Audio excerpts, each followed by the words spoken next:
लिलित अपने सामने देखकर ये सोच रही होती है और अपने मन ही मन कहती है, जीनियस, मैं इन सारी चीज़ों को अभी के अभी कैंसिल करना चाहती हूँ। एक्चुअली मैं बिल्कुल भी जीनियस नहीं हूँ, क्योंकि वो ये इस वजह से कह रही थी क्योंकि मैजिक टावर डिपार्टमेंट से एक बंदा आया था जो कि उसका इस वक्त टेस्ट लेने आया था। वो जीनियस टैलेंटेड बंदों को ढूंढ के उन्हें अपने डिपार्टमेंट में ज्वाइन करवाते हैं। लिलित तो उसको देखकर बहुत ही ज़्यादा परेशान हो रही होती है। सामने खड़ा बंदा उसे कहता है, मुझे आपसे मिलकर बहुत ही ज़्यादा खुशी हुई और मेरा नाम रॉबर्ट केन है और मैं magic tower gifted talent department से आया हूँ। इस वक्त मुझे आपका टेस्ट लेना है। वो अपनी कांपती भरी आवाज़ में उसको कहती है, यस ठीक है। उसका फायदा देखकर उसकी इतनी ज़्यादा घबराहट को उसे कहता है, नीले तुम्हें बिल्कुल भी नर्वस होने की ज़रूरत नहीं है।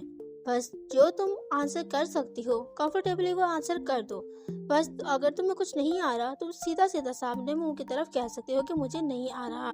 और ललित यहाँ पर कैसे और क्यों पहुंची, ये सारी चीजें हमें जानने के लिए जाना पड़ेगा थोड़ी बहुत पास्ट में। जब ललित की टीचर उसके फादर के पास आती है और उसे कहती है कि मैं आपकी बेटी को सिखाने के लिए बिल्कुल भी क्वालिफाइड नहीं हूँ, जिस पर इनोक बहुत ही ज्यादा घबराते हुए कहता है, क्या मेरी बेटी बिल्कुल भी अच्छी नहीं है? टीचर कहती है, नहीं, प्रिंसेस तो ट्रूली एक जीनियस है। और वो उसके सामने सारे के सारे वो टेस्ट लाकर रख देती है जो कि ललित ने दिए थे। और साथ में ये भी कहती है कि अगर कोई बंदा इतना ज्यादा रेयर टैलेंट के साथ पैदा हो, स्पेशली तौर पर कि वो मैथ में अच्छा हो, तो उसे डिपार्टमेंट ऑफ टैलेंट के पास भेज दिया जाता है जो कि मैजिक टावर होता है। तो मुझे लगता है कि आपको उससे रब्ता करना की जरूरत है। और ये सारी बात उड़ती उड़ती उसके ग्रैंडफादर के पास भी चली जाती है और उसके ग्रैंडफादर इनोक को कह रहा था कि मैंने मैजिक टावर से कनेक्ट किया है और वो पर्सनली तौर पर लिलित की एबिलिटी वेरीफाई करना चाहते हैं और ये देखना चाहते हैं कि उसका लेवल क्या है। जिस पर इनोक उससे घबराता हुआ बहुत ही ज्यादा परेशानी के आलम में कहता है, आपने मुझसे एक मर्तबा भी लिलित के बारे में नहीं पूछा, आपने मुझसे बिल्कुल भी कंसल्ट नहीं किया, मैं उसका फादर हूँ। उसका ग्रैंडफादर कहता है, ये सिर्फ एक सिंपल सा टेस्ट है जो कि सिर्फ बच्चों का लेवल चेक करेगा। अगर वो मैजिक टावर में जाती है तो एक अच्छा फैसला होगा और इसका रिजल्ट काफी ज्यादा अच्छे होंगे। और अगर वो मैजिक टावर में जाती है, ये बात तुम्हें बहुत ही ज्यादा इजी फील करवाएगी क्योंकि वो मैजिक टावर में काम करेगी। उसके इस बात पे इनोक तो बिल्कुल खामोश हो जाता है और अपने मन में कहता है, ऐसे ये झूठ भी नहीं है। बेविलन एम्पायर में 1 से लेकर 5 तक जिनके भी ये लेवल आते हैं उन्हें जरूरी तौर पर इस आर्मी में कंडक्ट करना पड़ता है और उन्हें जरूरी जाना पड़ता है। लेकिन इन सारी लिस्ट में सबसे ऊपर तो आते हैं वो सोल्जर्स होते हैं, लेकिन सबसे नीचे वो होते हैं मैजिशियन, और वो भी वो मैजिशियन जो कि मैजिक टावर में रिसर्च करते हैं, वो सबसे नीचे आते हैं इस लिस्ट में। और अगर एम्पायर हमारा बिल्कुल ही गिरने के मकाम पर आ पहुंचेगा तब भी उसको खुद तौर पर उस खूनी जंग के लड़ने की जरूरत नहीं पड़ेगी, उस खूनी जंगों में उसको आने की जरूरत भी नहीं पड़ेगी। और थोड़ी देर सोचने के बाद वो अपने फादर से कहता है, तो ठीक है, मैं लिलित इस बारे में बात करूंगा। सीन आ जाता है वापस प्रेजेंट में, जब ग्रैंडफादर उसको कह रहे थे, तुम्हें बिल्कुल भी नर्वस होने की जरूरत नहीं है, बस तुम वो करो जो कल तुमने टीचर के सामने किया था। उसकी बात सुनकर लिलित तो और ज्यादा घबरा जाती है और अपने मन ही मन कहती है, ये सारी सिचुएशन सिर्फ इस वजह से आई कि मैं मैथमेटिक्स में अच्छी हूँ। हकीकत ये थी कि मैथमेटिक्स मैजिक में काफी ज्यादा काम आती है क्योंकि मैजिक के फार्मूलाज को काफी ज्यादा जरूरत होती है मैथमेटिक्स की इक्वेशन वगैरह इस तरह की चीजों को सॉल्व करने के लिए, और स्पेशली तौर पर इस तरह की चीजों के जरिए ही उनके नए नए मैजिक इन्वेंट किए जाते हैं। और जो कोई भी मैथमेटिक्स के बारे में पढ़ता है, असल में मैथमेटिक्स फाउंडेशन है, प्रिंसिपल है मैजिक सर्कल्स के, जिसके जरिए मैजिक सर्कल बनाया जाता है, फिर मैजिक कास्ट किया जाता है। और यही वजह थी जब मैजिक टावर के लोग स्पेशली तौर पर उन बच्चों को ढूंढा करते थे जो कि मैथमेटिक्स में अच्छे होते थे और उन्हें वो बचपन से ही पालते बढ़ते थे और उन्हें अच्छे से सिखाया करते थे। वो इस बारे में पहले से ही जानती थी और अपने वो मन ही मन क्या अपने आप को कोस रही होती है। वो कहती है, मुझे ये सारी चीजें पहले ही याद कर लेनी चाहिए थी कि ओरिजिनल वर्क में क्या क्या हुआ था, लेकिन मैंने बिल्कुल भी एक्सपेक्ट नहीं किया था कि डिजास्टर यहाँ तक आ सकता है। जीनियस, मैं जीनियस नहीं, मैं एक इडियट हूँ। और अभी वो इस तरह के सोचो फिक्र में गुम ही होती है कि अचानक से रॉबिन इनोक को कहता है, जरा आप उधर देखिए। और उस जगह पर एक और पर्सन बैठा हुआ था जिसका नाम ऑस्कर मैनुअल था, और ये पर्सन मैजिक टावर का सबसे ज्यादा हिस्ट्री का सबसे यंगेस्ट पर्सन था, जिसने अब तक इस तरह की चीजों में अपना नाम बनाया है। लिलिथ ऑस्कर को देखकर कहती है, ओह ये कैरेक्टर, इस कैरेक्टर को बहुत जल्दी पहचान जाती है क्योंकि, और वो उसको देखकर कहती है कि मैजिक टावर का लॉर्ड यानी कि ऑस्कर वो हमारा पक्का दुश्मन है, क्योंकि जब उसके फादर रिबेलियन आर्मी बना रहे थे वो हाई रैंक एबिलिटी यूजर को अपनी तरफ जमा कर रहे थे, लेकिन नॉबल्स और सारे के सारे पॉलिटिकल फिगर सारे के सारे उसकी तरफ मौजूद थे, और इस पर्सन ने उसके फादर को मैजिक टावर को कंट्रोल करने नहीं दिया था, जिसकी वजह से उसे काफी ज्यादा मुश्किल पेश आई थी। उसने आखिर तक उसके फादर की हेल्प नहीं की थी, उसे वो मैजिक टावर में कब्जा नहीं करने दिया था, और ये पर्सन असल में इन सारी चीजों के एक मेन की था। अगर ये मैजिक टावर को इसके फादर के हिसाब से काबू करने देता तो ये रेवोल्यूशन बहुत जल्दी आ चुका होता और 3 साल पहले ही खत्म हो चुका होता। इसका मतलब कि ऑस्कर एम्पायर को सपोर्ट करता है? नहीं, ऐसा नहीं हो सकता। मैंने पूरा नॉवल बहुत अच्छे से पढ़ा है और मुझे इस पूरे नॉवल में इसके बिल्कुल भी कोई मोटिव पता नहीं चल पाए थे। और ये सोचते ही वो बिल्कुल खामोश हो जाती है और वो अपना दिमाग बना लेती है और चौक उठाते हुए सोचती है कि मैं मुकम्मल तौर पर प्रोटेजी में जाने की कोशिश करूंगी और इन्वॉल्व होंगी मैजिक टावर में और ऑस्कर को अपनी साइड करने की कोशिश करूंगी। तो चलो ठीक है, और वो सामने रखी हुई इक्वेशन को सॉल्व कर देती है। उसे इतनी जल्दी इक्वेशन को सॉल्व करता देख रॉबर्ट तो बहुत ही ज्यादा हैरान हो जाता और कहता है ये तो अमेजिंग है। इनोक भी हैरान और परेशान कहता है, वाह मेरी डॉटर सच में एक जीनियस है। लेकिन ऑस्कर उसको देखकर उसकी मोटिव समझ गया था कि आखिर वो क्या सोच रही है और क्या नहीं। लगभग इस तरह लग रहा था कि उसने उसके दिमाग को पढ़ लिया है, और वो कहता है बड़े गुस्से में, क्या तुम मेरे साथ मजाक कर रहे हो? रॉबर्ट उसे एकदम से हैरानी से कहता है, हाँ हाँ जी, क्या कह रहे हैं आप? ऑस्कर कहता है, तुम्हें क्या लगता है कि मैं सिर्फ बच्चों की इस तरह की ट्रिक्स को देखने आया हूँ जो कि वो अपने बच्चों में घरों में खेला करते हैं? रॉबर्ट बहुत ज्यादा घबराते हुए कहता है, आई एम सो सॉरी। फिर से ऑस्कर बहुत ज्यादा गुस्से में कहता है, तुम्हें पहले से ही मेक श्योर कर लेनी चाहिए थी सारी की सारी चीजों को, मैं फजूल में यहाँ पर आया। वो बहुत ज्यादा हैरानगी में फिर से एक दूसरी क्वेश्चन उसके सामने लिखता है, और वो एक नई क्वेश्चन लिखता है जो कि उसे बहुत ज्यादा जल्दी समझ भी आ जाती है, और वो देखकर काफी ज्यादा उस पर मजाक भी उड़ाती है, लेकिन अपने मन में कहती है, क्या तुम एक 7 साल की छोटी बच्ची से इस तरह के क्वेश्चन को सॉल्व करने के बारे में सोच रहे हो? ऑस्कर पीछे से उसे कहता है, ओहो अब तुम ट्राई करके दिखाओ जरा इसको। और वो बोर्ड के पास जाती है और बहुत ज्यादा घबराने की कोशिश करती है और यूँ दिखाती है कि मैं बहुत ज्यादा परेशान हो गई हूँ इस प्रॉब्लम से, मुझे तो समझ ही नहीं आ रही। असल में उसका बिल्कुल भी इंटेंट नहीं था कि वो इस प्रॉब्लम को सॉल्व करे। वो सिर्फ ऑस्कर को उसके अपनी बनाई गई दुनिया में खुश रहने देना चाहती थी कि वो एक जीनियस है। और काफी देर तक देखने के बाद वो कहती है, मुझे ये नहीं आ रही। ऑस्कर फिर उसे चिढ़ते हुए अंदाज में कहता है, तुम नहीं आ रही? वो कहती है, हाँ मुझे नहीं आ रही। रॉबर्ट से कहता है, प्रिंसेस जरा आप एक मरतबा फिर से देखें, ये इतनी मुश्किल नहीं है, आपको इस चीज में सैड होने की बिल्कुल भी जरूरत नहीं है। वैसे कोई भी जल्दी से इस तरह की फील्ड में आता है तो वो इतनी मुश्किल क्वेश्चन को सॉल्व नहीं कर पाता। आप तो उसके हिसाब से बहुत ज्यादा छोटी हैं, आपको बिल्कुल भी उदास होने की जरूरत नहीं है। इनोक भी कहता है कि हाँ ये बात बिल्कुल सही कह रहा है, तुम्हें बिल्कुल भी परेशान होने की जरूरत नहीं है, तुमने बहुत अच्छा किया है, मेरी प्रिंसेस तो बहुत ही ज्यादा जीनियस है। ग्रैंडफादर भी उसकी वाहवाही करने लगते हैं, सच में तुमने बहुत अच्छा काम किया है लिलिथ है। फिर से बीच में टांग अड़ाते हुए कहता है, मैंने सिर्फ अपना टाइम इस बेवकूफ इंसान के ऊपर सॉल्व किया। ये तो उसने इनोक की तुकते रग पर हाथ रख दिया था। वो बहुत ही ज्यादा गुस्से में आ जाता है और उसकी तरफ देखने लगता है। लिलिथ कहती है, ओह ये तो बहुत बुरा हुआ है। वो उसकी तरफ बढ़ता है और कहता है, अभी के अभी तुम इस जगह पर रुक जाओ। फिर वो मुड़ता है और इसे कहता है, मैंने कहा कि मैंने सिर्फ अपना टाइम इस जगह पर इस बेवकूफ इंसान के ऊपर वेस्ट किया है। इनोक फिर गुस्से में कहता है, हाँ क्या कहा तुमने? और अपने दांत पीसते हुए कहता है, जल्दी से मेरी बेटी से अपोलोजाइज करो। ऑस्कर कहता है, तुम्हें तो इस बारे में अपोलोजाइज करना चाहिए मुझसे कि मैंने अपना टाइम इस बेकार से बच्ची के ऊपर जाया करा। तुमने मेरा सोने जैसा प्रीशियस वक्त जाया कर दिया है। तुमने लगभग इस बेकार से काम के ऊपर मेरे 30 मिनट और 37 सेकंड्स खराब कर दिए हैं। तुम बहुत ही ज्यादा। इतने में पीछे से इनोक उस पर और ज्यादा गुस्सा करते हुए कहता है, तुम्हें किसने बोला था यहाँ पर आने के लिए? तुम मैजिक टावर के एक बंदे हो और तुम वहीं पर हो, पर्सनल तौर पर तुम्हारे लिए अच्छा है। तुम यहाँ पर अनइनवाइटेड आए थे तो तुम्हें इस तरह के अल्फाज कहने की बिल्कुल भी जरूरत नहीं है। ऑस्कर कहता है, मैं बस थोड़ा सा क्यूरियस हुआ था कि आखिर वो लड़की कैसी होगी जो कि इनोक रॉबिन्सटेन से ताल्लुक रखती है, जो कि उसकी बेटी है। लेकिन देखकर तो यूं लगता है कि वो बाकी बच्चों से बिल्कुल भी मुख्तलिफ नहीं है।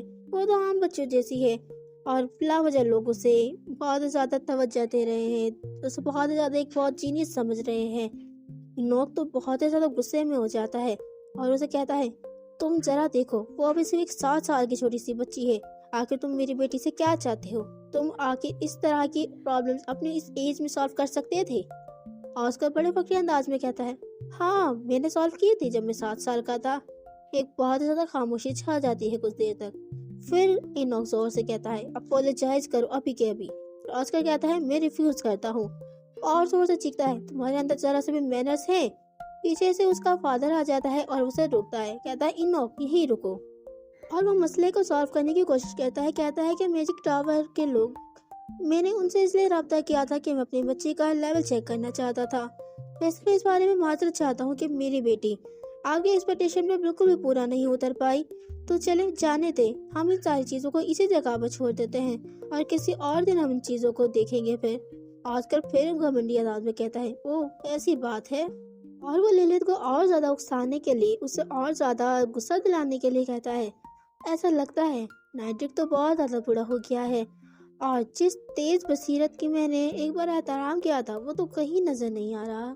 इनोक उसके पीछे से कहता है, मैजिक टावर लॉर्ड। उसकी इस तरह की बातों को सुनकर लिलिथ का तो गुस्से में आपा ही पूरा हो गया था। वो बर्दाश्त नहीं कर पा रही थी अपने आप को। वो रोके जा रही होती है, अरे कुछ नहीं होता, बस ये सारी ऐसी चीजें हैं, ये मुझे उकसा रहा है, अपने आप को खामोश रखो, आखिर मुझे क्या जरूरत है इस तरह की चीजों में इन्वॉल्व होने की। लेकिन अचानक उसका सब्र जवाब दे जाता है जब वो कहता है, हम तुम्हें वेलकम करते हैं कि तुम अपने सिस्टम में वापस आ चुके हो, लेकिन तुम्हारी बेटी आम लोगों से बिल्कुल ही बेकार है। तुम्हें अपने ख्वाब इतने ज्यादा हसीन नहीं करने चाहिए, तुम्हें अपनी हद में रहना चाहिए। बस तुम अपनी फैमिली को दोबारा से बढ़ाने के बारे में सोचो और इन सारी चीजों को एक 7 साल के छोटे बच्चे पर छोड़ दो और अपनी पहले की विल वगैरह एक दूसरे पे पास डाउन करते चले जाओ। ये तो बहुत ही ज्यादा हो गया है, ये अपनी अख्ताम पर आ पहुंचा है। मैं इन सारी चीजों को सॉल्व करूंगी। सबके सब हैरानी की बक्के बक्के उसकी तरफ देखते हैं और ऑस्कर फिर कहता है, क्या? ऐसे देख के लग रहा था जैसे उसकी चाल कामयाब हो गई है।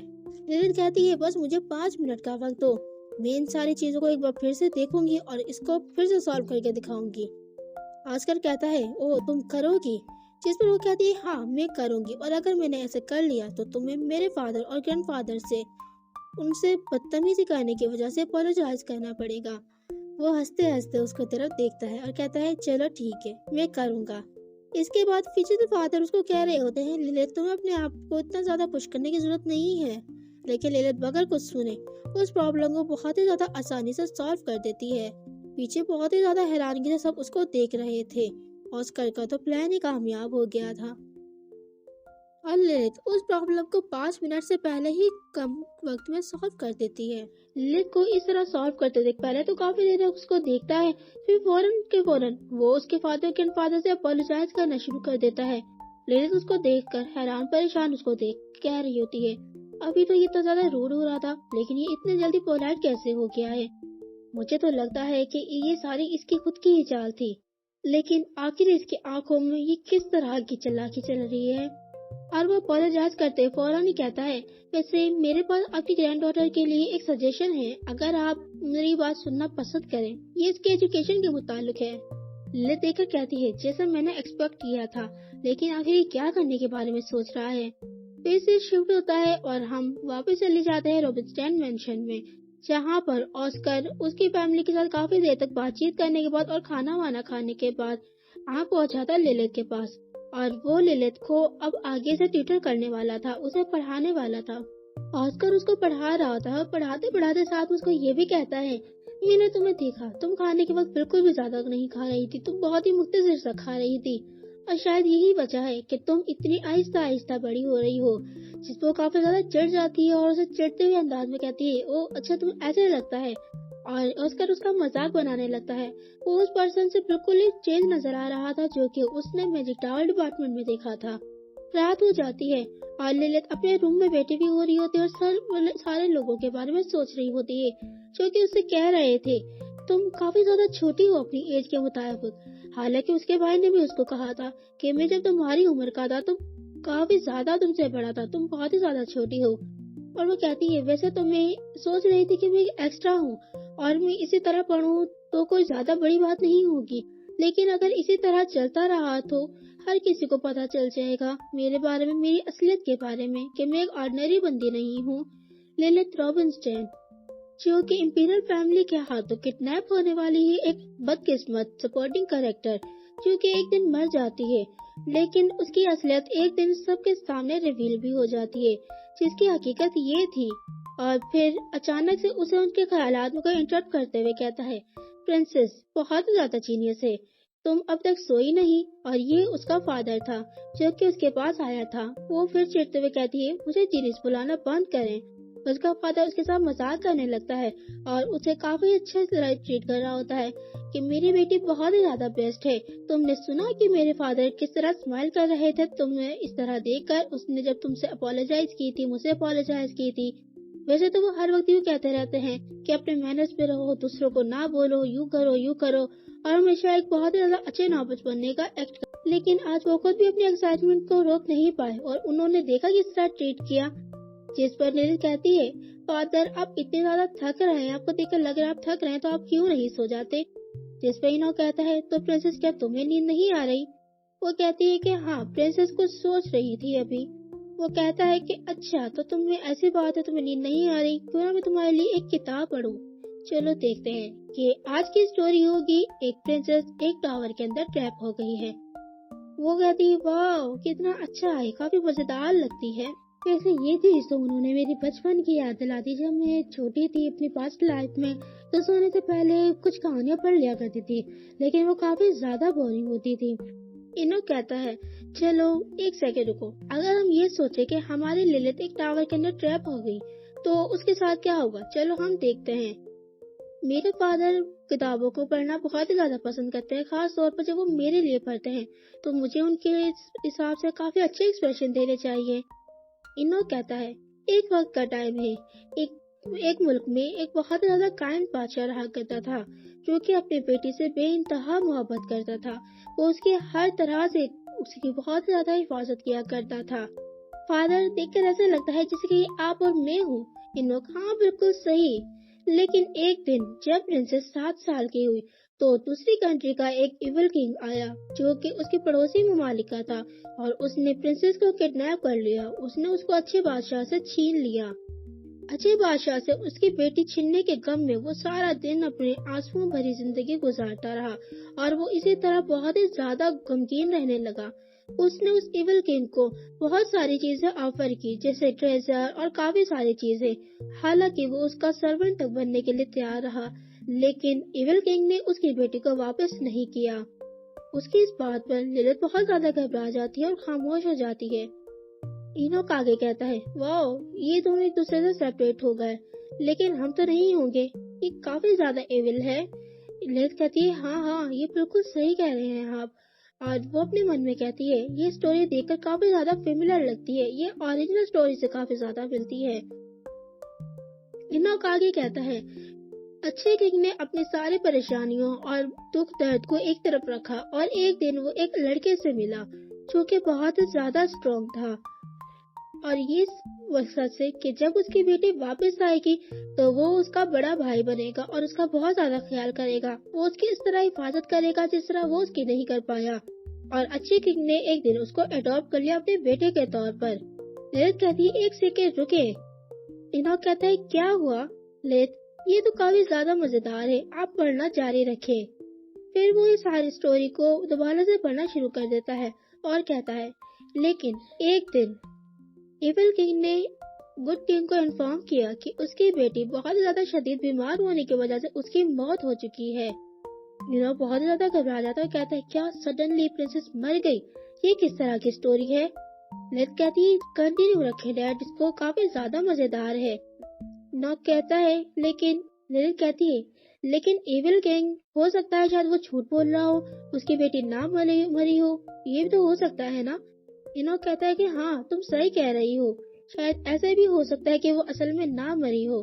फिर वो आगे बढ़ता है और कहता है चलो। गुड किंग बहुत ज्यादा फ्यूरियस हो गया और उसने डिसाइड किया कि वो इविल किंग से रिवेंज लेगा और अपनी बेटी का बदला लेगा।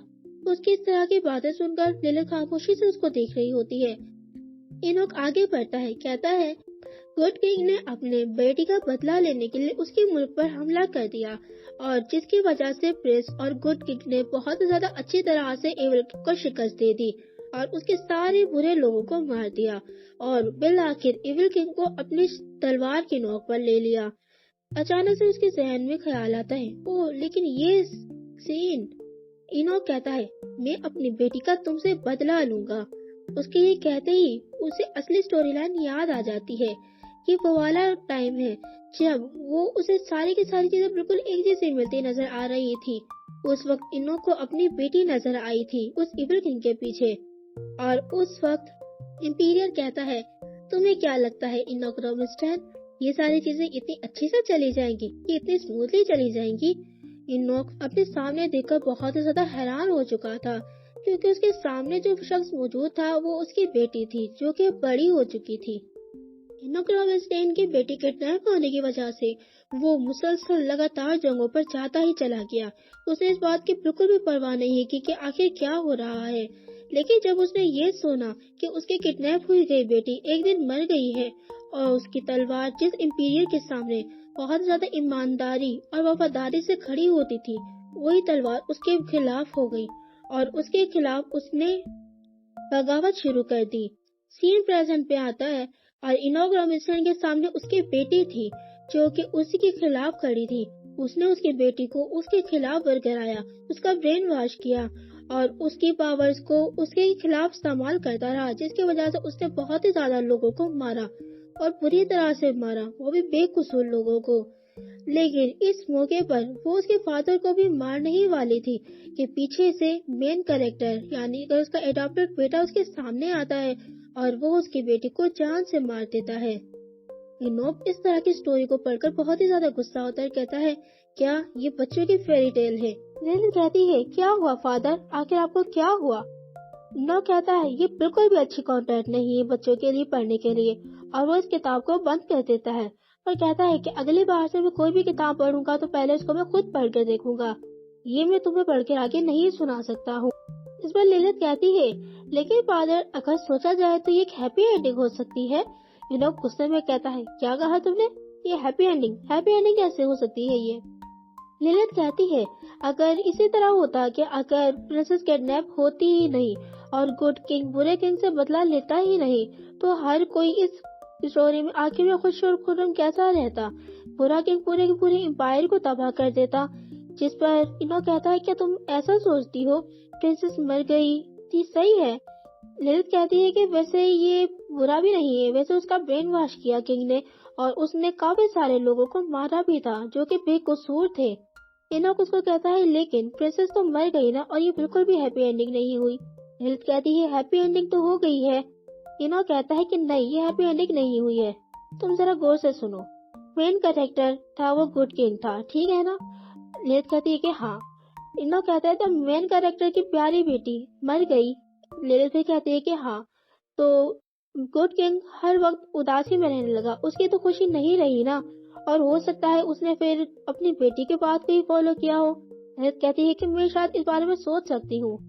इनोक फिर कहता है कि अगर मेन कैरेक्टर ही हैप्पी नहीं होगा तो ये हैप्पी एंडिंग कैसे हो सकती है। लिलिथ अपने फादर से कहती है कि अगर सोचा जाए तो अगर प्रिंसेस किडनैप नहीं होती तो गुड किंग को कभी भी बदला लेने का हौसला ना बनता और ना वो कभी बुरे किंग को हराता, ना उस एम्पायर पे कब्जा करता और आखिर में ना कोई भी खुश रहता। बैड किंग सारी चीज़ों को डिस्ट्रॉय करके रख देता और आखिर में सब बहुत ही ज़्यादा बुरी तरह जीते। देखा जाए तो ये एक हैप्पी एंडिंग ही रही। जिस पर इनोक उसको कहता है क्या तुम सच में इस तरह की चीज़ें सोचती हो, प्रिंसेस मर गई है। लिलिथ कहती है अच्छा तो क्या हुआ, वैसे भी उसका ब्रेन वॉश किया गया था बैड किंग के जरिए और उसने बहुत सारे इनोसेंट पीपल को मारा था। जिस पर इनोक कहता है पर देखो प्रिंसेस मर गई है तो ये हैप्पी एंडिंग नहीं हुई है। लिलिथ कहती है ये हैप्पी एंडिंग है। इनोक उसको कहता है नहीं, बिल्कुल भी हैप्पी एंडिंग नहीं है। फिर वो बड़े ही प्यार और ध्यान से उसको समझाता है, जरा मेरी बात गौर से सुनो, इस स्टोरी का मेन कैरेक्टर गुड किंग था ना। लिलित कहती है कि हाँ गुड किंग था। फिर इनोक उसको कहता है कि मेन कैरेक्टर था, उसकी प्यारी बेटी की मौत हो गई। लिलित फिर कहती है कि हाँ ऐसी ही है।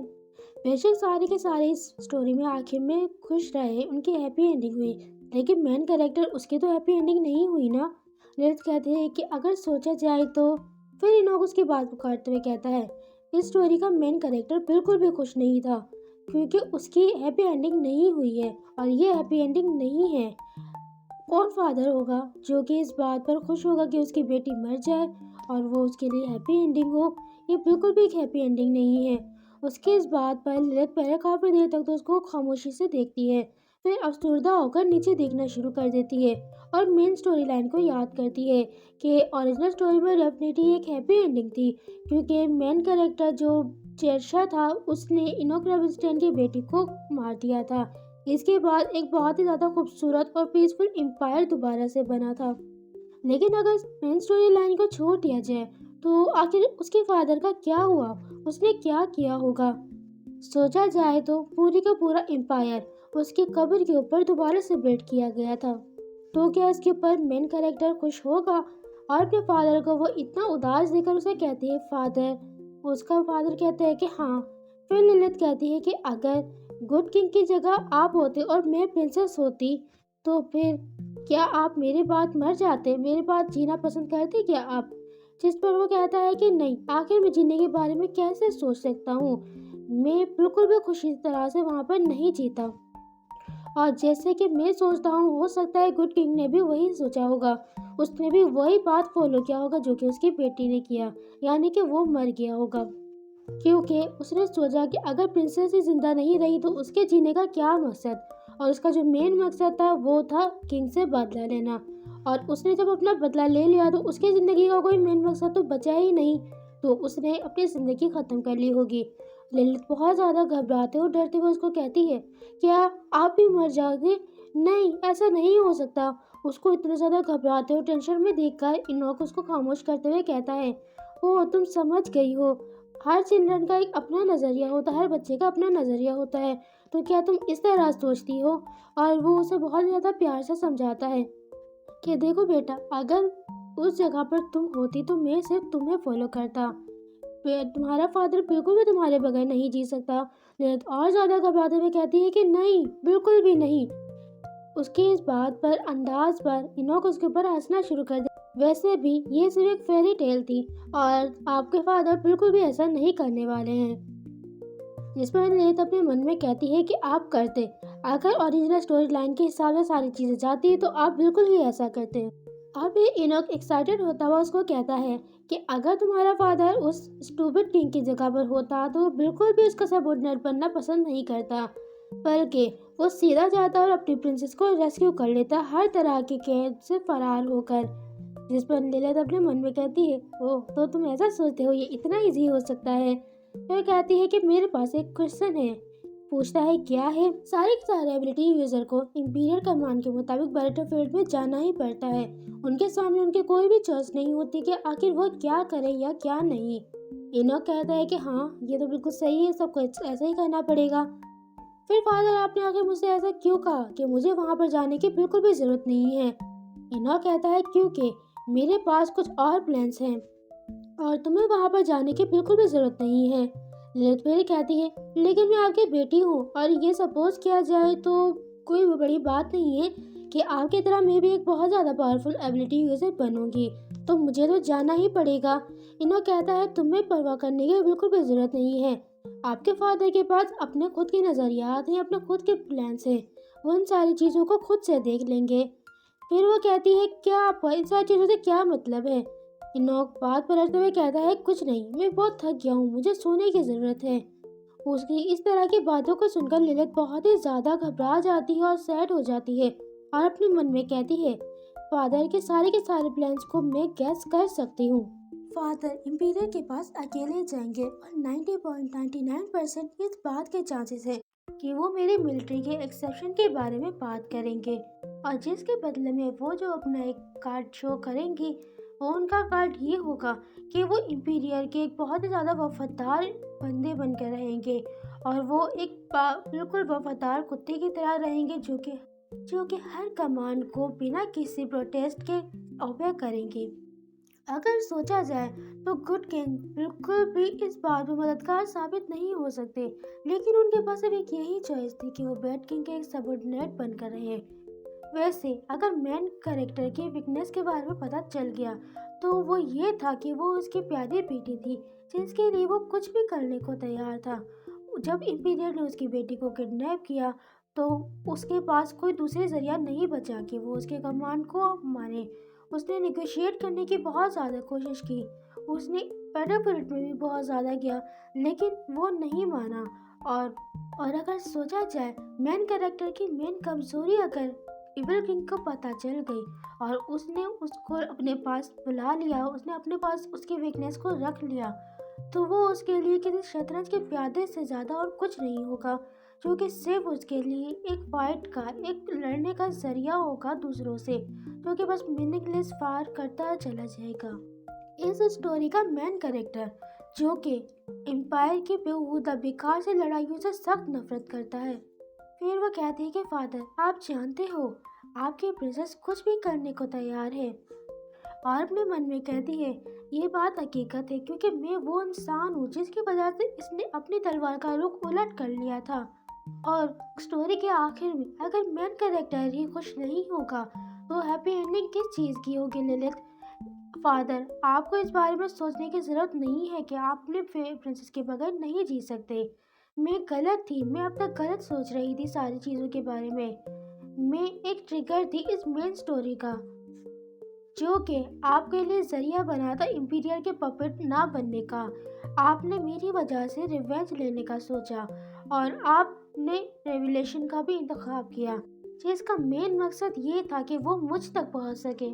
अब तक के मैं स्टोरी में समझती रही कि ये स्टोरी की हैप्पी एंडिंग थी, लेकिन अल्टीमेटली अगर सोचा जाए तो ये एक ट्रेजेडी थी मेन कैरेक्टर के लिए जिसने अपना मेन गोल गवा दिया था। और आखिर तक इस स्टोरी के फादर मैं पूरी कोशिश करूंगी कि मैं आपकी मदद करूं और ओरिजिनल स्टोरी की तरह मैं बिल्कुल भी एक्ट नहीं करूंगी। मैं एक हैप्पी एंडिंग करने की कोशिश करूंगी, मैं सरवाइव करने की कोशिश करूंगी और हमेशा आपके साइड रहने की कोशिश करूंगी चाहे कुछ भी हो जाए। और इस स्टोरी की हैप्पी एंडिंग मैं करूंगी। इनोक रॉबिन्सन एक हैप्पी एंडिंग के साथ इस स्टोरी में उसका खात्मा होगा। मैं हमेशा उनकी मदद करूंगी और मैं सब कुछ करने के लिए तैयार हूँ जो कि मैं कर सकती हूँ। फिर से शिफ्ट होता है और अगला दिन हमें दिखाया जाता है जो कि इंपीरियल पैलेस का था। हमें कुछ चंद रैंक्स की भी दिखाई जाती हैं जिसमें सबसे ज़्यादा हाई रैंक थी वो थी डोर क्लास। इसके बाद उससे नीचे थी क्वार्टो, फिर था सेप्टिमा, फिर था ओक्टावा और फिर नोवेनो, और सबसे आखिर वाली जो कि सबसे लोएस्ट थी वो थी डाइस। ये चंद ग्रेड थे जो कि आम लोगों में पाए जाते थे जिनमें ये सारी की सारी एबिलिटीज़ होती थी, यानी ये सारी रैंक्स थी। लेकिन इन सबसे भी ज़्यादा एक हाई रैंक थी जिसे प्रेमिया कहा जाता था, जो कि इन सब की लीडर कहा जाता है या फिर इन सबको मैनेज करना। और प्राइमा की एग्जिस्टेंस इस वर्ल्ड में सबसे ज़्यादा कीमती है क्योंकि ये मेन सोर्स है मैजिक का आती है जिसके जरिए ज़्यादातर मैजिशियन अपनी पावर्स को हासिल करते हैं इस तरीके से। लेकिन इसमें भी एक बहुत ही ज़्यादा बड़ी गड़बड़ थी और वो ये थी कि प्राइमा सिर्फ एक जनरेशन में एक ही हो सकता था और वो भी सिर्फ इंपीरियल फैमिली में हो सकता था। इसके अलावा और कोई दूसरा नहीं हो सकता था और ये सिर्फ इंपीरियल क्लास के लोग में ही था। लेकिन सबसे बड़ी गड़बड़ ये थी कि बार्बर प्रिंस को भी चेक कर लिया गया था जो कि क्वार्टा निकला था, जिसकी वजह से इंपीरियर शदीद गुस्से में होता है और अपना वाइन का गिलास भी तोड़ देता है और फिर पूछता है क्या अभी दूसरा कोई प्राइमर नहीं हुआ है? ये 12वां शहजादा था, यह मेरी जनरेशन का 14वां हो चुका है। क्या इस जनरेशन में कोई भी नहीं आ सकता है? यानी कि इससे पहले 2 इसके छोटे भाई थे और इसकी नस्ल में से 12 और बंदे थे जिनके बारे में टेस्ट कर चुके थे, लेकिन उनमें से कोई भी प्राइमर नहीं निकला था। और वो अपने सर्वेंट से पूछता है क्या मेरे जनरेशन में कोई दूसरा प्राइमर नहीं पैदा हो सकता?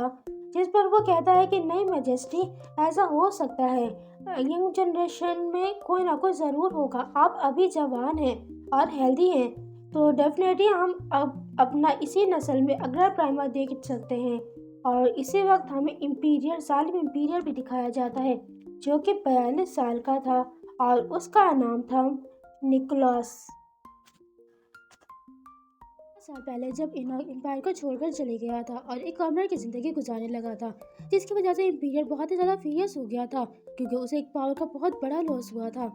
लेकिन इम्पीरियल उस वक्त को याद करते हुए सोचता है, अगर मैं उस वक्त आराम से पेशेंटली तौर पर इंतज़ार ना करता अपने वक्त आने का, तो हो सकता है मैं कब का मर चुका होता, मेरी कब्र कब की खुद चुकी होती। इस जगह पर प्राइमा का एक और सीक्रेट पता चलता है। प्राइमा, जो कि माना के बजाय सिर्फ लाइफ फोर्स इस्तेमाल करता है और औसतन शख्स की उम्र को दुगना बना देता है। हमने पेशेंट प्राइमा ज़्यादातर वो लोग जो कि बहुत ही ज़्यादा रिलेटेड होते थे, इंडिविजुअल होते थे, उनका ब्रेन वॉश किया जाता था ताकि वो इंपीरियर के लिए लॉयल हो सके। लेकिन उसके लिए उनको एक बहुत बड़ी कीमत अदा करनी पड़ती थी, स्पेशली तौर पर उसके लिए जो कि टारगेट इतना ज़्यादा स्ट्रॉन्गेस्ट हो, जैसे कि इनॉक रॉबिन्सटेन।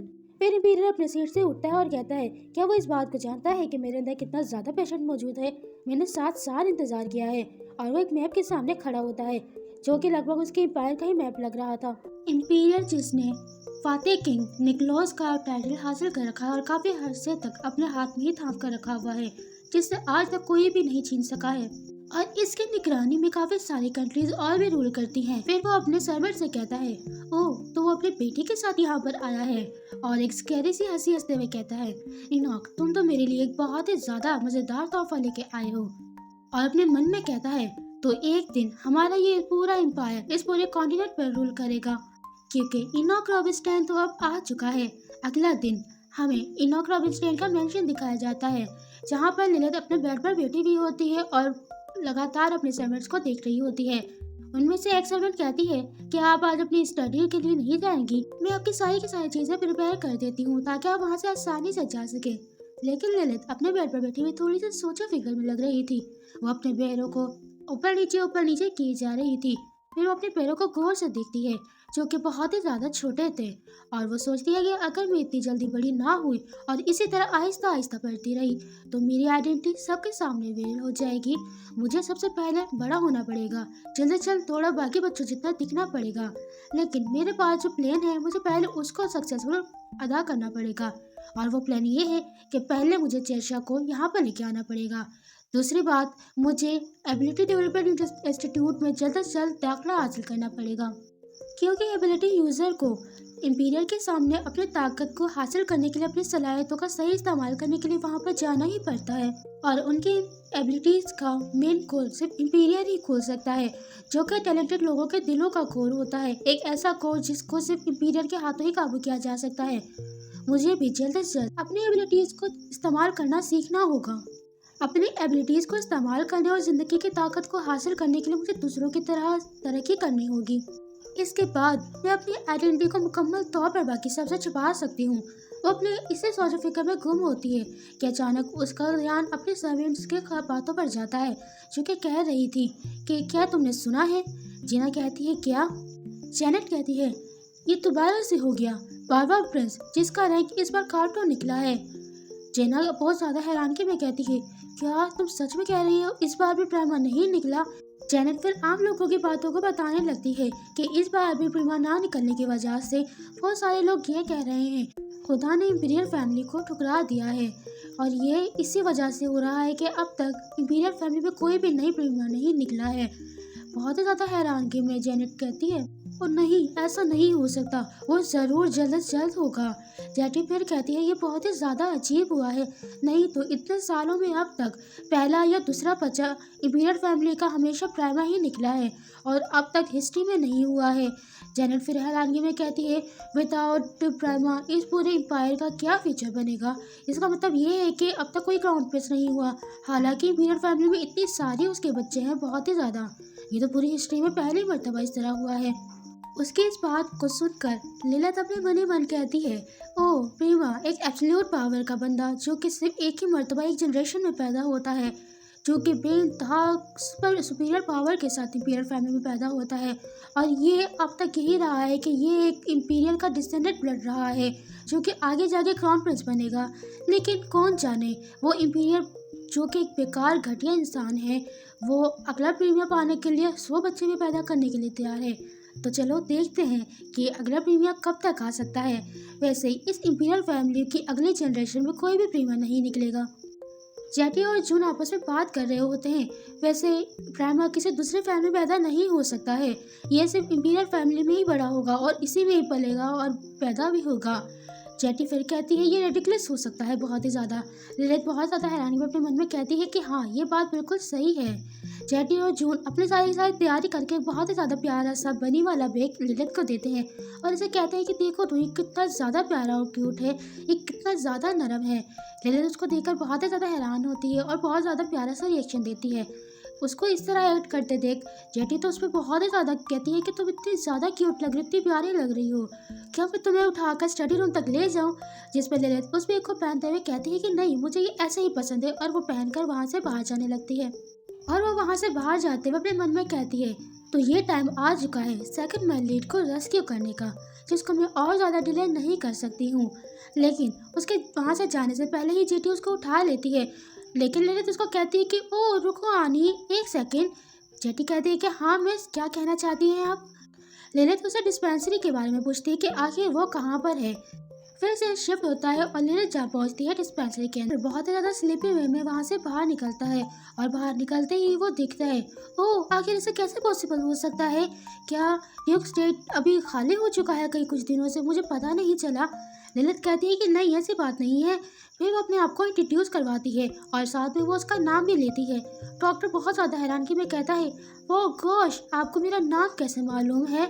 मुझे तो अब तक आपसे मिलने का मौका ही नहीं मिला, मैंने तो अब तक आपको अपने आप से इंट्रोड्यूस भी नहीं करवाया। जिस पर लिलिथ अपने सर्वेंट का नाम लेते हुए कहती है एनी ने कहा था कि आप बहुत ही ज़्यादा स्मार्ट डॉक्टर हैं, और उन्होंने ये भी कहा था कि कोई भी आपके पास आ जाता है बीमारी की हालत में, आप उसको बहुत ही ज़्यादा जल्दी ठीक कर देते हैं। जिस पर उसकी नाक तो ऊँची हो गई थी और शुक्रिया मारते हुए दूसरी तरफ देखते हुए कहता है मैं तो इतना कैपेबल हूँ, लेकिन साथ में डर भी रहा था। डरते डरते अचानक से बहुत ज़्यादा हैरानी में उसको यूँ भी कहता है लेकिन क्या आप यहाँ पर कर क्या रही है? क्या आपकी तबीयत खराब है? लिलिथ एक बहुत ही ज़्यादा प्यारी सी स्माइल के साथ उसे कहती है मैं तो सिर्फ आपको यहाँ पर हेलो करने के लिए आई हूँ, और ये एक छोटा सा गिफ्ट है क्योंकि ये काफ़ी गार्डन में खूबसूरत से फूल लग रहे थे, इसलिए मैं ये आपके लिए ले आई हूँ। और वो बहुत ही ज़्यादा अलग अलग किस्म के फ्लावर्स लेके आई थी इसके लिए। जिस पर वो डॉक्टर काफ़ी ज़्यादा इमोशनल हो जाता है और उससे बहुत ही ज़्यादा अच्छे अंदाज में थैंक यू करता है। और साथ में वो उस फ्लावर को देखते हुए कह भी रहा होता है कि मेरी डिस्पेंसरी काफ़ी ज़्यादा डल सी लगती है, अगर मैं इसे किसी वास में रख दूँ तो ये बहुत ही ज़्यादा अच्छे लगेंगे। और वो उसको वास में डालने के लिए कोई जगह ढूंढ रहा होता है कि आखिर वो किस जगह पर रखे। तो इसी तरह लिलिथ उसकी पूरी डिस्पेंसरी पर नज़र जमा रही होती है कि आखिर कौन सी चीज़ कहाँ पर और क्या क्या रखा हुआ है। फिर वो उसे बोलती है कि फ्लाइन, जिस पर वो कहता है कि हाँ कहो क्या बात है। फिर वो उससे एक हर्ब के बारे में पूछती है जिसका नाम फेरी टेयर्स था। जिस पर वो उसे दुरुस्त करता हुआ कहता है शायद आप सिल्फिकेशन की बात कर रही हैं। वो कहती है हाँ, और साथ में ये भी कहती है कि आपके पास वो मौजूद है। डॉक्टर कहता है कि हाँ यहाँ पर एक मौजूद है, क्या आपको इसकी ज़रूरत है? वो कहती है कि हाँ ये एक बहुत ही ज़्यादा रेयर मेडिसिन है, मैं चाहती हूँ कि मेरे पास एक ऐसे मौजूद हो। वो कहती है कि हाँ ठीक है। सेल्विकेशन बहुत ही ज़्यादा रेयर और पुरस्कार हर्ब है जिसके अंदर हीलिंग एबिलिटीज़ पाई जाती है। ये ज़्यादातर रॉयल फैमिली की लिमिटेड को सर्कुलेशन को कंट्रोल करने के लिए वो इस्तेमाल करते हैं, और वो ये चाहती थी कि ये उसके पास एक मौजूद हो। और ज़्यादातर दूसरी फैमिलीज़ भी, हालांकि रॉयल इम्पीरियल फैमिली भी अपने पास एक ना एक इस तरह की हर्ब ज़रूर रखती है। डॉक्टर उसको कहता है वैसे भी आप रॉबिन्सटन फैमिली की एक डिसेंडेंट है, तो आप इस बात के लिए पूरी क्वालिफाइड है कि आप इसको रख सकती हैं। और जल्दी से उसे कहता है कि आप इसके अंदर अपना नाम वगैरह रख दीजिए। जिस पर लिलिथ कहती है कि हाँ वैसे मैंने इन चीज़ों के बारे में बुक में पहले पढ़ चुका है, लेकिन वैसे मैं इस बारे में आपको बता दूं कि ये इससे मैं अपने फादर के लिए टी बनाना चाहती हूँ, चाय बनाना चाहती हूँ। जिस पर वो उसके ऊपर बहुत ही ज़्यादा भावुक हो जाता है और कहता है वो आप कितनी ज़्यादा बहुत ही ज़्यादा अच्छी हैं, आप बहुत ही ज़्यादा एंजेलिक पर्सनैलिटी रखती हैं। और अपने मन में कहता है इतनी प्यारी सी बच्ची सिर्फ अपने फादर के लिए चाय बनाना चाहती है। और वो उसे ये कहते हुए एक पेपर दे देता है और उस पर उसका नाम राइट करने के लिए कहता है, जिस पर वो उसे शुक्रिया करते हुए अपना नाम एक बच्ची की तरह लिखना शुरू कर देती है। और वो लिखकर फ़ौरन बहुत ज़्यादा क्यूट अंदाज में उसको दे देती है। फिर वो सोचती है कि अब मुझे यहाँ से जाने का बेहतरीन तरीका कैसे मिल सकता है। स्ट्रैटेजी नंबर 1 थी कि वो पहले ऐसे ही निकल जाए, लेकिन उसका फादर उसे पीछे से पकड़ कर वापस घर के अंदर बिठा लेता, जिसके लिए ये बहुत ही ज़्यादा मुश्किल है। दूसरी स्ट्रैटेजी ये थी कि वो किसी न किसी स्ट्रॉन्ग को अपने साथ लेके जाए, जिसमें उसके दोनों के दोनों वर्ड्स शामिल थी, लेकिन ये भी कारगर साबित नहीं था। तीसरी स्ट्रैटेजी ये कि वो उसका पर्सनल बॉडीगार्ड के साथ जा सके, ये भी सही नहीं था। फिर चौथा ये कि वो मिस्टर ल्यूस के साथ जाए, जो कि उसकी फैमिली के प्राइवेट कोर्स का एक एस मौजूद था, उसके लिए भी वो सही नहीं लगता। और भी इस तरह की सोचो फिक्र में वो गुम ही होती है कि इतने में उसके दोनों ब्रदर उसको पॉक करते हैं और कहते हैं, चलो सिस्टर, हम बाहर घूमने के लिए जा रहे हैं, क्या तुम हमारे साथ जाना पसंद करोगी? और उसको देखकर उसके दिमाग में बहुत ही ज़्यादा खुराफात सा आइडिया आ जाता है, और उसे देखकर ये समझ जाती है कि ये दोनों ही हैं जो कि मुझे बाहर ले जा सकते हैं। थियो और लियो को देखकर लिलित के जहन में खुराफात जाग उठती है। वैसे देखने पर हमें किसी को जज करना नहीं चाहिए, हमें किसी की शक्ल सूरत को देखकर ये अंदाजा नहीं लगाना चाहिए कि ये बंदा आखिर क्या है, कैसा है और कौन है, क्योंकि ये दोनों जुड़ा भाई इंडिविजुअल थे और इसके अलावा इन्होंने ट्रेनिंग एकेडमी से ग्रेजुएट भी कर रखा था और इन्होंने अपनी एबिलिटीज को अनलॉक भी कर रखा है। ये टॉप रैंक में से एक आते हैं जो कि डॉज लेवल है, और मेरे घर में मेरे फादर के बाद सबसे ज्यादा स्ट्रॉन्ग ये दोनों ही हैं। तो सबसे पहले मेरे पास चैलेंज ये है कि मुझे इन दोनों को कन्विंस करना है कि ये मुझे यहाँ से बाहर लेके जाए। और वो अपने बेड पर उलट पुलट होते हुए कहती है, मैं बहुत थक गई हूँ, मुझे खाना खाना है। उसके दोनों भाई इसको इसी तरह खड़े हुए देख रहे होते हैं, बहुत ज्यादा हैरानगी से कि आगे क्या करने की कोशिश कर रही है। थियो कहता है कि अगर तुम्हें भूख लग रही है तो चलो हम बाहर डाइनिंग टेबल तक चलते हैं, हम तुम्हें वहाँ तक गाइड करेंगे। ललित कहती है, नहीं, यहाँ का खाना नहीं, मुझे यहाँ का खाना अच्छा नहीं लगता। जिस पर थियो फिर कहता है, तो फिर हमें क्या करना चाहिए, क्या हम कुछ और खाएं? ललित फिर कहती है कि मुझे यहाँ पर खाना नहीं खाना। लियो कहता है, तो फिर क्या करना है तुम्हें? वो कहती है कि मुझे यहाँ का खाना बिल्कुल भी अच्छा नहीं लगता, मुझे अपना पुराना खाना खाना है जो कि मैं अपने फादर के साथ अपने पुराने घर में खाया करती थी। दोनों उसकी बात को सुनकर बहुत ज्यादा हैरान हो जाते हैं। इसमें से लियो कहता है, अच्छा तो तुम्हें कॉर्नर का खाना खाना है, अगर हम कहें शेफ से तो वो शायद बना देगा जिस पर। फिर लियो कहता है, नहीं, तुम ऐसे क्या बातें कर रहे हो, क्या तुम बेवकूफ हो? आखिर नोबल फैमिली के शेफ इस तरह के कॉर्नर के खानों का क्या पता होगा उनको। लियो कहता है, तो फिर हमें क्या करना चाहिए? लियो है तो वो भी खुराफात और शरारती मिजाज का, तो वो कहता है कि तो हमें बाहर जाना चाहिए और हमें कॉर्नर रेस्टोरेंट में ललित को खाना खिलाना चाहिए। ललित अपने मन ही मन खुश हो रही थी, ओह ये तो बहुत ही ज्यादा स्मूथली चला गया, जिससे ज्यादा मैंने एक्सपेक्ट किया था। ललित फिर प्यारी सी भोली सी शक्ल बनाते हुए कहती है, क्या हमें बड़े इस बात की इजाजत देंगे कि हम बाहर जा सकें? लियो दिमाग लगाता हुआ कहता है कि अगर हमारे बड़ों को पता चल गया, अगर मेरी माँ के कान में भनक तक पड़ गई कि हम कॉर्नर रेस्टोरेंट में गए हैं, तो वो तो ऐसे पागल हो जाएंगे गुस्से के मारे। जो भी यही सोचता हुआ कहता है कि हाँ वाकई में ही। फिर वो दोनों अपनी सोच में डूब जाते हैं। फिर ललित फिर से बहुत प्यार से कहती है, मुझे बहुत भूख लग रही है। ललित हंगरी है, ललित को भूख लग रही है। उसके इस तरह के अफेक्शन को देखकर वो दोनों तो अपने आप पे रेसिस्ट ही नहीं कर पाते। फिर लियो कहता है, चलो यहाँ से भाग चलते हैं। फिर से शिफ्ट होता है और ललित एक छोटे से गड्ढे से बाहर निकल रही होती है और वो कह रही होती है, ओह बहुत तकलीफ हो रही है। लियो कहता है, क्या तुम्हें तकलीफ हो रही है, क्या तुम ठीक हो? जिस पर वो और कोशिश करने लगती है। लियो अपने शरारती दिमाग इस्तेमाल करते हुए बताता है कि अगर हम इससे ज्यादा बड़ा हॉल बना देते तो ये दूसरों के अटेंशन हमारी तरफ बहुत जल्दी डाइवर्ट कर देता, और लिली इतने छोटे से गड्ढे से इतनी बुरी तरह से निकल रही थी कि उससे हो ही नहीं रहा था, लेकिन वो अपनी पूरी कोशिश करती है और बिल आखिर करते करते वो सक्सेसफुली वहाँ से निकल जाती है। लेकिन इसकी वजह से पूरी मिट्टी में लथपथ हो जाती है। लेकिन वो खुश थी कि वो बाहर आ चुकी है। वो उन दोनों भाइयों के साथ बाहर जा रही होती है कि अचानक से थियो को कुछ होने लगता है। वो दर्द के मारे कराने लगता है और अपना सर पकड़कर थोड़ी देर तक खड़ा रहता है। ललित हैरान की भी कहती है कि आखिर आपको क्या हुआ है भाई, आप ठीक तो है ना? वो उसी दर्द भरी हालत में उसको कहता है कि हाँ मैं बस ठीक हूँ। लियो फिर कहता है, क्या दोबारा से तुम्हारे साथ ऐसा हुआ? वो कहता है कि हाँ। लियो बताता है कि मुझे लगता है कि शायद तुम्हें अंदर ही रहकर इंतजार करना चाहिए, बाहर आकर तुम अपने लिए खुद मुश्किल खड़ी कर रहे हो। वो सर पकड़ता है, वो उसे मना कर देता है कि वो वहाँ पर जाना चाहता है। वैसे पिछला सर का दर्द उससे लगभग 5 दिन पहले हुआ था और उसे ये नहीं लगता था कि ये दोबारा भी हो सकता है। ललित सुनकर हैरान और परेशान हो जाती है कि उसका ये डिसीजन इतनी जल्दी उठ गया है। वैसे उसकी ज़िंदगी में ऐसा तो होना बनता था, वैसे ये तो होएगा उसके साथ, लेकिन उसके हिसाब से ये इतनी जल्दी नहीं होना चाहिए था। एक तरह से ये छोटा सा झटका था जो कि उसकी बीमारी का बताने के लिए काफ़ी था। और इस स्टोरी में वो दोनों भाई थे जिनमें से एक की मौत बहुत ज़्यादा जल्दी आनी थी। और पहला तो ये कि हो सकता है कि वो चशीरा को बहुत अच्छे से ट्रीट करता था, उसने उसके आगे के सारे पत्थर को अपने ऊपर ले लिया था, उसने हटा दिए थे उसके पत्थरों को, उसकी मुश्किलों को कम कर दिया था। दूसरा वो ये था कि जिसकी वजह से पढ़ने वाले रीडर्स बहुत ही ज़्यादा हार्ट ब्रोकन हो गए थे, वो बहुत ही ज़्यादा रोए थे। थियो इतना ज़्यादा काइंड हार्टेड था जिसकी वजह से हर कोई उसके लिए बहुत ही ज़्यादा दुख कर रहा था, और वो एक बहुत ही ज़्यादा रेयर डिजीज़ की वजह से उसकी मौत हुई थी। उसने जयशीरा को जेंटली हील किया था। उसके जख्मों को जो कि सालों से उसके ऊपर उभर रहे थे, उनको आहिस्ता आहिस्ता बिल्कुल ही ख़त्म कर दिया था और एक दिन वो बिल्कुल ही ख़त्म हो गया था। थियो की मौत पर हर किसी को बहुत ही ज़्यादा गुस्सा आया था और फिर पर हर किसी ने उसको एक बहुत ही ज़्यादा क्रूर होकर बताया था। थियो को जो डिजीज़ है उसे कहा जाता है माना क्रश। ये एक बहुत ही ज़्यादा रियल डिजीज़ है जो कि जल्दी से हील नहीं हो सकता था, ठीक नहीं हो सकता था।